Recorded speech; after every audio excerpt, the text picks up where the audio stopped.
Good. You like, what's he gonna say? I know, he's tripping, ain't he? Well, my name is Egypt, just like the country, even though I wasn't born there. It's something you guys have been asking me that. I wasn't born in Egypt, but close.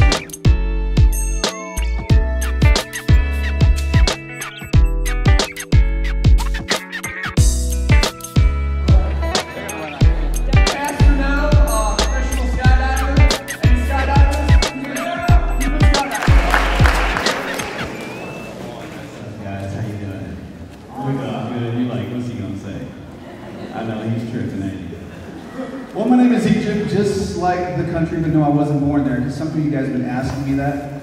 I wasn't born in Egypt, but close though, right outside Cleveland, you know. So because that's how we were. I want to share something with you guys, and it'll be a little bit different today. It's actually going to be a little bit more on a serious tip. You know, when people want to get serious with you, they kind of change, you know, the way they talk, you know. There's like variations of how we communicate with each other. It's like, you know, when you read the Bible and you're like, oh man, what's all that mean? And you walk away and you're just like, dude, I didn't get it. But like in life, you know, we change the way we act and we change the way we talk depending upon how serious we are. You know what I'm talking about, right? It's like trying to describe that girl, right? You know, she's so hot. You don't say, you know what, that girl's really hot. You don't say that, right? Like your body gets all into it, the description's like, she's so hot. You know, it's like, what is that? Like, that's different than the other way, right? A couple of volunteers would be willing to help me with something. Dude, like, yeah, you, baby. That's what I'm, like, both of them. It's all good. Can I get a girl, too? I need one of you, like, ooh. Can you come on? You know good, like, when we get down to what we call the DZ, everything's got, like, an acronym, you know, drop zone. You go to that place where the planes are, and you like all that, right? You know, go skydiving, it's all the crack. And then you like all settle down with the Pastor Maxine. Okay, so what Paul was saying in Philippians, he was saying to the Philippians, check this out. What ends up happening is you have the right results in the right situation. Now this is kind of a trick here because the man looks like he's got wings, and he does. I mean, think for a second if you just like changed your vocabulary just for a day. How would it be, you know? Maybe every time you want to agree with something, you use the word noble. Oh, what you doing later on? Y'all want to hang out? Oh, that would be noble. You would be like, crazy, right? No, that's just crazy. You know? Well, whatever is true, Paul said, listen, whatever is true, I want you to practice this.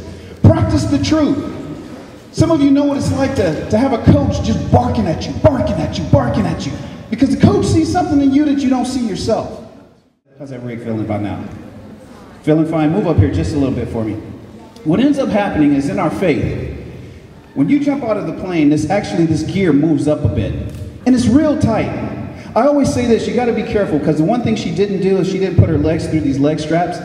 And for a guy, what ends up happening, they snug real tight on the legs. And I'm just going to say this. If you pull your parachute wrong, you be talking in falsetto for a long time.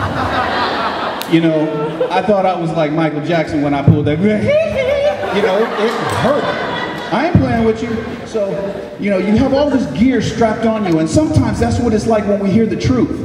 We think it's a lot of gear that we have to put on. We got to put this chest strap on. I got to put this funny looking suit on. I got to go around talking like a certain person. I got to look like a certain person. I got to get a certain kind of haircut. I got to wear a certain kind of clothes. I got to be a certain kind of freak, and I don't like it.